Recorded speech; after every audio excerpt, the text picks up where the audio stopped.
한 주간 국내 자동차 소식을 리뷰합니다. 오토 트렌드입니다. 안녕하세요, 오토 트렌드입니다. 오늘은 월요일이 시작이 되고 있습니다. 매주 월요일은요, 바로 국내 자동차 소식과 관련된 이야기들을 여러분께 전해드리고 있습니다. 오늘은요, 총 6개고요. 그럼 바로 시작을 해보도록 하겠습니다.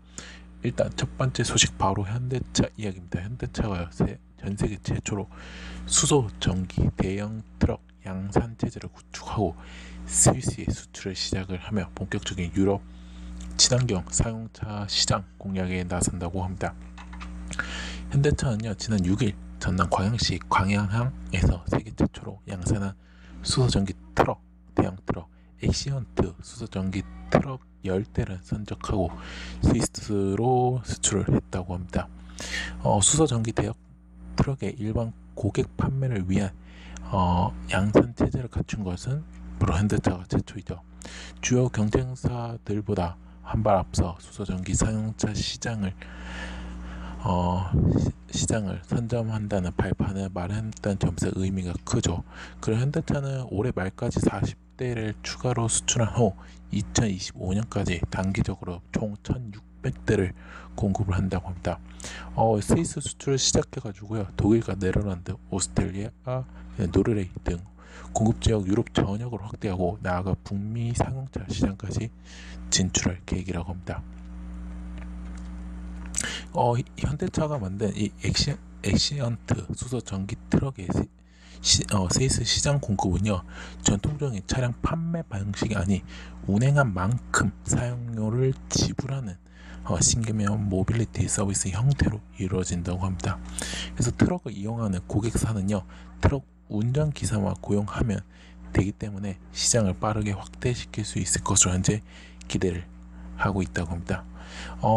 엑시언트 수소전기 트럭은요, 34톤급 대형 카고 트럭으로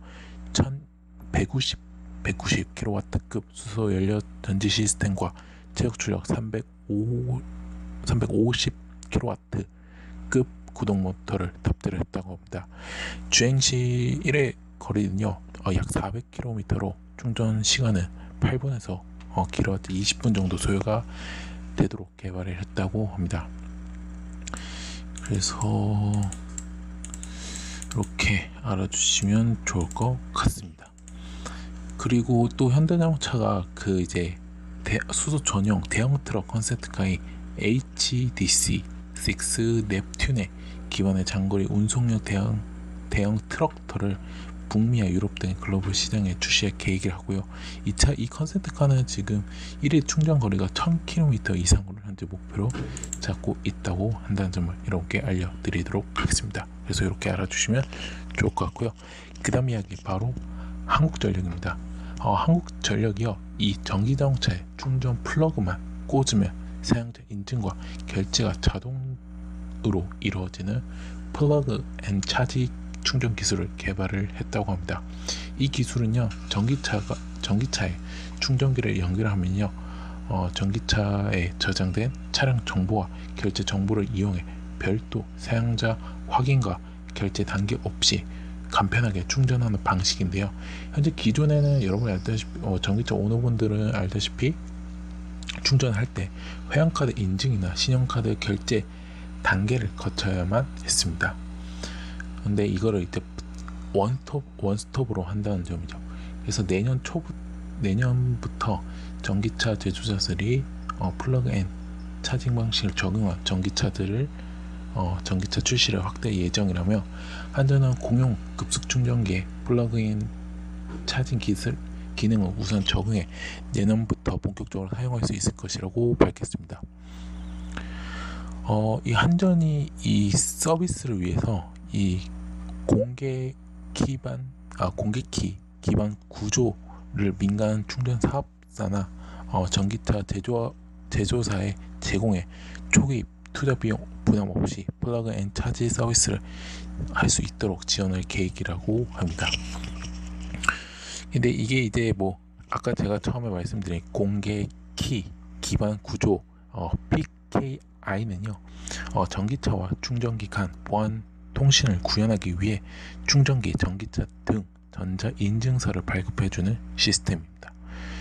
그래서 이제 이렇게 알아주시면 좋을 것 같고요. 또 한전이 또 이것뿐만 아니라 또 다양한 부가 서비스도 개발할 계획이라고 한다고 합니다. 그래서 이렇게 알아주시면 좋을 것 같습니다. 자, 그다음 이야기 바로 전기차 운전자의 최대 불안 요새 바로 배터리 잔량과 상태가 굉장히 중요한데요. 이 대응이 빨라진다고 합니다. 바로 GS 칼텍스와 LG 화학이 전기차 업계 파트너들과 손을 잡고 빅데이터를 활용한 전기차 배터리 특화 서비스 개발에 나서게 된다고 합니다. 그래서 GS 칼텍스와 LG 화학은요, 서울 여의도 LG 테인타워에서 시그넷 EV, 소프트베리, 그 다음에 KST 모빌리티, 그러니까 그린카와 함께 충전 환경 개선 및 신산업 기회 발굴을 위한 업무 협약을 체결을 했다고 합니다. 이날 체결식은요, LG화학 자동차 전지 사업 부장인 김동현 부사장, 그 다음에 GS 칼텍스 전략기획실장인 김정수 전무, 그 다음에 시그넷 EV의 황도철 대표, 그 다음에 소프트레리의 박용희 대표, 그 다음에 KST 모빌리티의 이행열 대표, 마지막 그린카의 김상하 대표를 비롯한 업계 관계자들이 참석을 했다고 합니다. 두 회사가 이 손을 잡은 이유는요, 바로 전기차 생태계를 위한 충전 솔루션 개발 필요성이라고 생각합니다. 그래서 전기차 충전 과정에서 발생되는 빅데이터를 활용해 배터리 관련 서비스를 제공하려면 파트너가 많을수록 전기차 업계와도 함께 했다고 합니다. 일단 두 회사는요, 배터리 안전진단 서비스를 개발을 한다고 합니다. 그래서 이 서비스는 전기차 그린카 KST 모빌리티가 GS 칼텍스 충전소에서 충전하는 동안 주행 및 충전 데이터를 클라우드에 저장하고요. 이 LG화학 빅데이터 분석 및 배터리 서비스 알고리즘을 통해 배터리의 현재 상태와 위험도 체크, 충전기는 물론 운전자의 휴대폰에서도 확인을 할 수 있는 서비스라고 합니다. 그래서 내년까지 실증 사업을 완료한 후 국내 사업을 시작하고요. 2022년부터 해외 충전 시장으로 배터리 특화 서비스 사업을 확대할 예정이라고 합니다. 그리고 앞으로 배터리 수명을 개선할 수 있는 스마트 충전 및 잔존 수명 예측 등의 신규 서비스도 발굴을 한다고 합니다.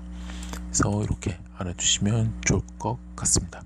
그래서 이렇게 알아주시면 좋을 것 같고요. 그 다음 이야기 바로 만도입니다. 만도가요, 전동화 차량용 충전기 부품 사업을 대기를 한다고 합니다. 또 만도가요, 또 OBC 기술을 활용해 개발한 퓨얼셀 DC-DC 컨버터도 양산, 수전기차 부품 시장까지 확대를 한다는 전략입니다. 지난 7일 업계에 따르면요, 내년 1월에 크기와 성능을 개선한 OBC 부품 양산에 돌입을 한다고 합니다. 여기서 OBC는요, 교류 상용 전원을 직류 전원으로 변환해 플러그인 하이브리드, 그 다음에 배터리 전기차에 고전압 배터리를 충전하는 부품입니다. 만도는 2010년 세계에서 가장 작은 OBC 양산에 성공해 2016년까지 판매한 자동차 부품 업체입니다. 이후 내부적으로 연구 개발에 주력을 했고요. 5년 만에 개선품 양산에 들어간다고 합니다. 그래서 확실히 양산칩 크기는요, 225, 271, 75mm라고 합니다. 부피와 무게는 8kg, 그 다음에 5.2L라고 합니다.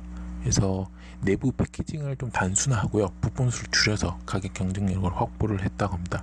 그래서 크기가 줄고 가벼워지면서 차량 전비 향상도 또 기대가 된다고 합니다. 이 해당 제품은요, 바로 쌍용자동차에 내년 양산하는 SV에 탑재를 한다고 현재 알려지고 있다고 합니다. 제품 양산과 차량 양산의 시점은요, 1, 2개월 간격을 두고 진행할 것으로 현재 예상을 하고 있다고 합니다. 그리고 이 만도가 또 OBC 기술력을 기반으로 또 OBC와 저전압 DC-DC 컨버터를 통합한 컨버터 충전기 통합 제품, 수소 연료 전지, DC-DC 컨버터도 개발을 했다고 합니다. FDC는요, 수소 연료전지 시스템으로부터 받은 전압을 승합해 고전압 배터리를 충전하고 동시에 모터를 구동하는 인버터에 전력을 공급해주는 장치라고 합니다. 그래서 이 100kW와 200kW 두 종을 개발을 했다고요. 100kW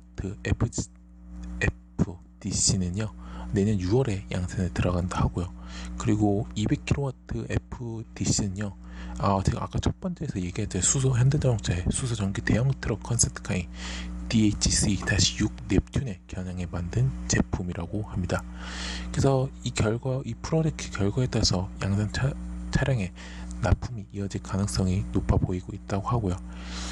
변수는 이 3,300억 원을 들여 울산에 전기차 부품 공장을 짓고 있는 현대모비스입니다. 그래서 아무래도 현대모비스와 만도가 이 1티어들의 협력업체죠. 어떻게 보면 1티어들의 이 경쟁이 조금 어떻게 누가 승리가 될지는 일단 지켜봐야 한다는 점을 알려드리도록 하겠습니다. 그래서 이렇게 알아주시면 좋을 것 같습니다. 그래서 이렇게 알아주시면 좋을 것 같고요. 자, 그 다음 이야기 바로 경찰청에서 긴급차 우선 신호 시스템 거리 제약을 없앤다고 합니다. 경찰청이 긴급차량 우선 신호 시스템 표준 규격 개정을 현재 검토를 하고 있다고 합니다. 기술 변화에 따른 조치로 센터를 통한 중앙 제어 방식이 유력하게 현재 검토되고 있는데요. 현재 시스템에서 존재하는 긴급 차량과 교통 신호 간의 제약이 해소될 수 있을 것으로 현재 기대가 된다고 합니다. 그래서 경찰청은 지금 표준 규격 개정을 현재 검토하고 있다면서 소방센터, 신호센터 간 연계를 통해 긴급 차량의 위치, 경로를 파악하고 해당 경우에 우선 신호를 부여하는 방안을 시범 운영 중이라고 현재 밝혔습니다. 그래서 중앙제어 방식은요, 소방센터 등에서 긴급 차량의 위치를 파악, 경찰청 신호센터로 전달하며 이에 맞춰 교통 신호 제어가 이루어진다고 합니다. 정확한 긴급 차량 위치 파악과 저 지연을 구현하는 게 관건이라고 합니다. 그래서 이제 긴급 차량과 교통 신호 제어기가 직접 통신하지 않아 통신 거리 제약이 없다고 합니다. 다만 이 연결되는 통신사망을 활용하면서 비용이 발생한다고 하는데요. 요거를 또 이 비용을 어떻게 해결할 건지도 지금 논의를 추후에 할 예정이라고 합니다. 그래서 그렇고 지금 경찰청에서는 이 경기도 의왕, 광주, 오산, 김포, 구리, 합평, 하남, 고양, 그다음 경남, 창원 등의 시스템 현재 구축이 됐다고 하는데 진전 속도는 조금 더디다고 합니다. 왜냐하면 아직 국토교통부와 표준 규격 개정을 위한 공식 협의 절차가 현재 착수되지 않았다고 합니다. 그래서 시범 운영 결과를 바탕으로 개정 여부를 결정할 전망이라고 합니다. 그래서 이렇게 알아주시면 좋을 것 같습니다. 그래서 그렇게 알아두시면 좋을 것 같고요. 자, 마지막 이야기 바로 자동차 부품 업계가 코로나19로 인해서 유동성 위기가 이달부터 본격적으로 시작될 것이라는 부정적인 전망이 나오면서 정부의 적재적소에 지원 대책이 요구됐다는 목소리가 현재 나오고 있습니다. 자동차 산업 연합회는요, 지난 9일 코로나19 관련 경영 애로사항 청취를 위한 자동차 업계 간담회를 개최를 했다고 합니다. 간담회는요, 한국자동차 산업협회, 한국자동차 산업협동조, 자동차 부품산업진흥재단, 한국자동차연구원, 한국자동차공학회, 수소융합 얼라이언스 추진 발족단 등 자동차 산업 관련 6개 기관이 참여를 했다고 합니다. 그래서 간담회에서 이 4월에서 6월에 완성차 수출 급감으로 인해서 유동성 애로가 7월부터 본격화될 것이라고 주장이 나왔고요. 실제로 지금 전년 1월 1월에서 3월 전년 동기 대비 18.4%가 줄어든 반면에 4월에서 6월에서는 전년 동기 대비 46.7%로 큰 폭으로 하락이 됐다고 합니다. 만약 이런 상황에서 자동차 부품 업계는 정부 방침에 따라 고용 유지에 최선의 노력하고 있지만 고용 유지 지원금 관련 신청 절차의 복잡성으로 인해서 어려움을 겪고 있다고 하소연을 했다고 합니다. 그래서 예를 들어서 150여 명의 근로자를 고용하고 있는 한 자동차 부품 업체의 경우 5월달 고용 유지 지원금을 신청했다고 합니다. 하지만 정부가 근로계획 변경 시 매번 재신청을 요구하는 등 과도한 절차 이행 강요로 인해 비용이 발생하고 있어 6월 분 신청분을 포기를 했다고 합니다. 그래서 무엇보다 고용유지 지원금을 신청할 경우 정부의 요구가 이행되지 않으면 근로기준법 위반으로 처벌되는 사항이 발생한 점도 신청을 주저하는 데 만드는 요소라고 현재 설명을 했다고 합니다. 간담회에서요. 그래서 이제 조금 이 신청 절차를 조금 간단하다는 지적도 현재 나오고 있다고 하고요. 그래서 뭐 탄력적으로 시행을 해야 한다고, 또 주 52시간 시행도 좀 탄력적으로 시행을 한다고 합니다. 해야 한다고 또 덧붙였다는 점을 말씀을 드리도록 나왔다고 합니다. 그래서 지금 이 경우에 지금 자동차 업계에서는 2021년부터 2025년까지 최대 2천억 원의 추가 비용이 예상한 바 있다고 합니다.